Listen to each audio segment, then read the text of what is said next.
This is the flagship phone of the company with the Honor 400 Lite. The smartphone will be powered by MediaTek Dimensity 7025 chipset. What's up guys? Welcome back to my channel and subscribe my channel for more latest videos. Thanks.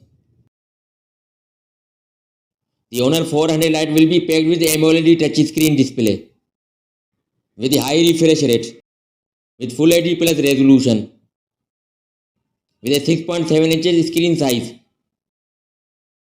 with 1.5K resolution.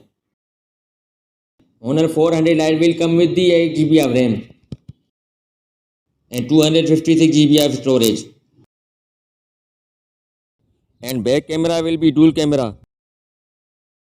Battery life is another key upgrade, ensuring prolonged usage with fast charging support. Phone will run on Android operating system. That's all for now and thanks for watching.